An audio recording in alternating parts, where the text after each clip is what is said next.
नमस्कार, विंध्या टाइम्स में आपका स्वागत है। प्रदेश सरकार के द्वारा एक आदेश जारी किया गया था जिसमें क्रेशर संचालक जो दिया के रेगुलेशन को फुलफिल करते हैं वह नए आदेश के मुताबिक सिया के रेगुलेशन को फुलफिल करेंगे और सुप्रीम कोर्ट के द्वारा इसमें रजिस्ट्रेशन के लिए 2 से 3 बार इसकी डेट बढ़ाई जा चुकी है और अब भारत सरकार और मध्य प्रदेश शासन ने एक तारीख निर्धारित कर दी है। इसमें ऑनलाइन के माध्यम से दिया में रजिस्टर्ड क्रेशर संचालकों को सिया में रजिस्ट्रेशन करना है।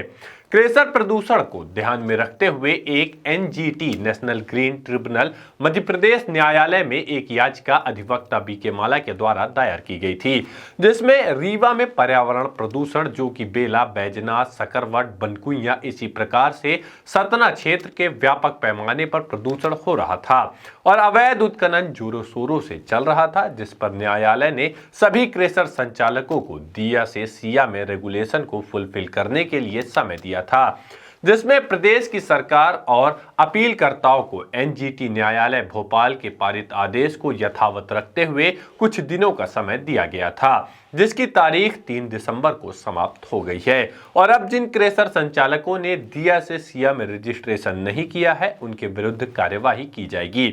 आप भी सुनिए पूरे मामले को लेकर एडवोकेट बीके माला ने क्या कुछ कहा। एक हमने एनजीटी में मध्य प्रदेश भोपाल में एक याचिका दायर की थी जो बेला, बैजनाथ, सकरवट, रमकुई इन क्षेत्रों में व्यापक स्तर में प्रदूषण हो रहा था, जिसको लेकर माननीय एनजीटी भोपाल के द्वारा एक आदेश पारित किया गया था जो दिया में रजिस्टर्ड है वो सिया में रजिस्टर्ड हो और सिया के रेगुलेशन को फुलफिल करेंगे। तो इस संबंध में माननीय सर्वोच्च न्यायालय प्रकरण चला गया था। माननीय सर्वोच्च न्यायालय सुप्रीम कोर्ट के द्वारा स्थगन आदेश तो नहीं दिया गया था, परंतु समय दिया गया था कि दिया से सिया में कन्वर्ट होने के लिए समय सीमा बढ़ाई गई थी, जिसकी कई बार समय सीमा बढ़ाई गई, पर निश्चित शासन ने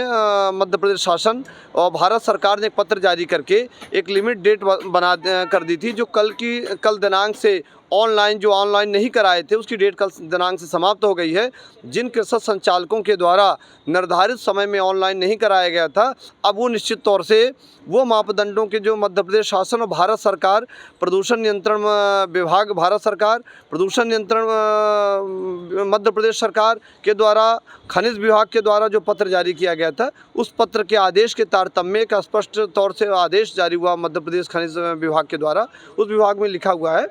कि 3 सप्ताह का समय दिया गया था। 3 सप्ताह में यदि आपके द्वारा ऑनलाइन नहीं कराया जाता, जो ऑनलाइन की तिथि कल पूरी समाप्त हो गई है, यानी जो क्रेशर ऑनलाइन नहीं कराए थे, दिया से सिया में कन्वर्ट के ऑनलाइन प्रक्रिया नहीं की गई थी, अब उनको मौका नहीं मिलेगा और अब निश्चित तौर से क्रेशरों को बंद करने की कार्रवाई होगी जो अवैधानिक तरीके से, नियम विरुद्ध तरीके से और शासन के रेगुलेशन को फुलफिल नहीं कर रहे थे, व्यापक स्तर में प्रदूषण फैला रहे हैं, शासन के मापदंडों को पूरा नहीं कर रहे हैं, ऐसे क्रेशर संचालकों फर्मों के खिलाफ कार्रवाई। अगर इस आदेश के बाद अगर ये सब चलते रहेंगे और उसके बाद खनिज विभाग का तो लगता है कार्रवाई तो करता नहीं वैसे। देखिए, निश्चित तौर से ये बात आपकी सही है, हम सहमत हैं कि खनिज विभाग कार्रवाई करता तो आज ऐसे प्रदूषण, इसलिए कि पर्यावरण प्रदूषण की कई करोड़ की पेनाल्टी है जिसकी वसूली की कार्रवाई पर्यावरण प्रदूषण नियंत्रण विभाग रीवा और खनिज विभाग को करनी चाहिए। और जिन लोगों के पास लीज नहीं है, जिनके पास भंडारण नहीं है, जिनके पास भंडारण है लीज नहीं है, तो जब लीज ही नहीं है तो भंडारण का विषय नहीं उठता, तो खनिज विभाग यदि कार्रवाई करता तो निश्चित तौर से ये प्रदूषण न फैलता।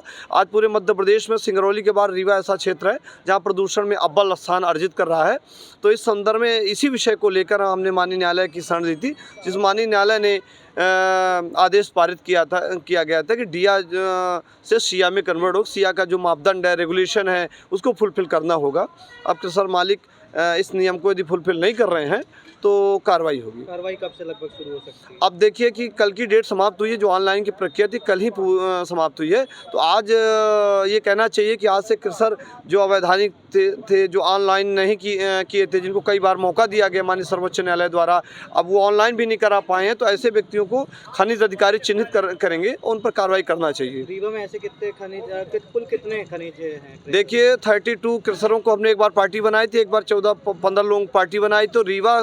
के साथ साथ सतना में भी हमने अवैध तरीके से चल रहे और प्रदूषण फैलाने वाले कृषकों को पार्टी बनाई थी। इस तरह रीवा जिले में सैकड़ों के ऊपर रीवा, हनुमना, मऊगंज जैसे क्षेत्र हैं। सतना के क्षेत्र, सतना जिले में रीवा से जुड़ा हुआ क्षेत्र था, बेला है, बैजनाथ है, सकरवट है, भुलगढ़ है, बनकुइयाँ है, क्षेत्रों में व्यापक स्तर में प्रदूषण है, जिससे आम जनजीवन पूरी तरह प्रभावित हो रहा है। तो इसको लेकर हमने याचिका दायर की थी।